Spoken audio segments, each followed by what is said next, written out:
আসামের মুখ্যমন্ত্রী হেমন্ত বিশ্ব শর্মা পক্ষান্তরে বাঙালি খেদাও শুরু করেছেন, যা কোনোভাবেই মেনে নেওয়া যাবে না।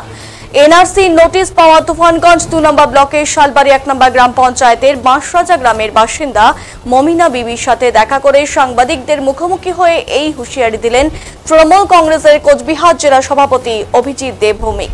এবার আসাম সরকারের এনআরসি নোটিশ পেয়েছেন তুফানগঞ্জ 2 নম্বর ব্লকের শালবাড়ি 1 নম্বর গ্রাম পঞ্চায়েতের বাঁশরাজা গ্রামের বাসিন্দা মমিনা বিবি। ফরেনার্স ট্রাইব্যুনাল নয় ধুবড়ি আসাম থেকে এই এনআরসি নোটিশ পাঠানো হয়েছে তাকে। এরপর থেকে আতঙ্কে রয়েছে তিনি সহ তার পরিবার।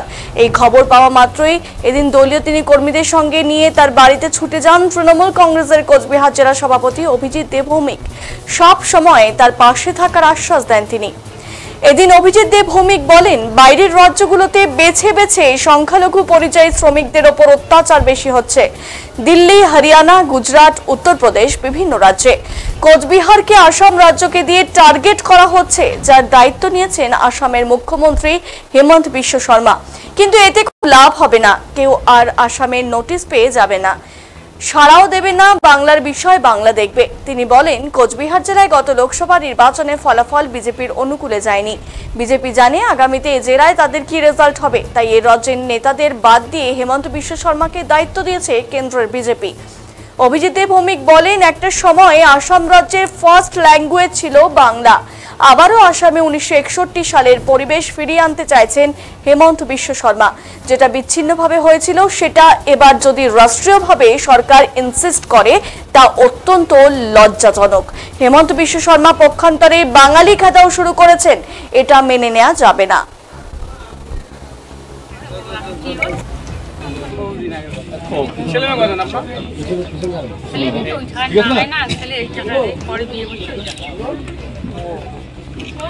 ওই জায়গায় আসেন এক বছর, তারপরে ওই স্বামীকে নিয়ে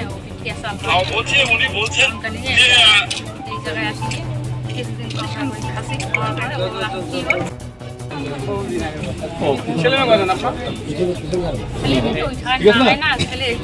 পরে বিয়ে করছে।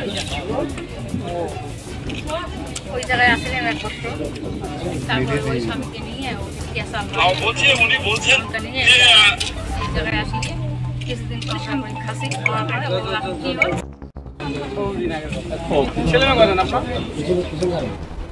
তার কাছে কিন্তু এসেছে এনআরসি নোটিশ। তো বাইরের রাজ্যগুলোতে যারা পরিযায়ী শ্রমিক দেখে দেখে যারা সংখ্যালঘু পরিযায়ী শ্রমিক তাদের উপরে টর্চারিংটা বেশি হচ্ছে।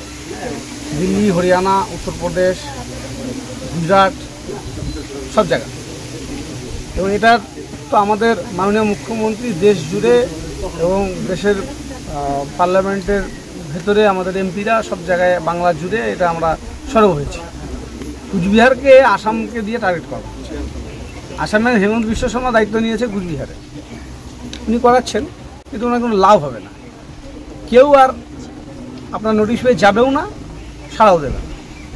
বাংলার বিষয়টা বাংলা দেখবে।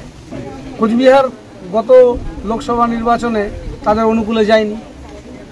কোচবিহার জেলায় বিজেপি জানে এখানে কি রেজাল্ট হবে, তার জন্য কোচবিহার দায়িত্ব রাজ্যের নেতাদের বাদ দিয়ে হেমন্ত বিশ্ব শর্মা ঘাড়ে গিয়ে দিয়েছে কেন্দ্রের বিজেপি। তো হেমন্ত বিশ্ব শর্মা কী করেন আসামের থেকে, বাঙালিদেরকে হারাতে পারেন কি না দেখি। আসাম সরকারকে বুঝতে সময় লাগবে যে আসামে ফার্স্ট ল্যাঙ্গুয়েজ একটা সময় বাংলা ছিল, সেটা ওরা অনেকে ভুলে গেছেন। 1961 পরিবেশ হেমন্ত বিশ্ব শর্মা আবার আসামে আনতে চাইছে, সেটা বিচ্ছিন্নভাবে হয়েছিল। এখন রাষ্ট্রীয়ভাবে যদি সরকার ইনসিস্ট করে এই ধরনের বিষয়গুলো, এটা খুব লজ্জাজনক ব্যাপার। হেমন্ত বিশ্ব শর্মা ওখানে পক্ষান্তরে বাঙালি খেদা শুরু করেছেন, এটা মেনে নেওয়া যাবে না। তো তার কাছে কিন্তু এসেছে এনআরসি নোটিশ।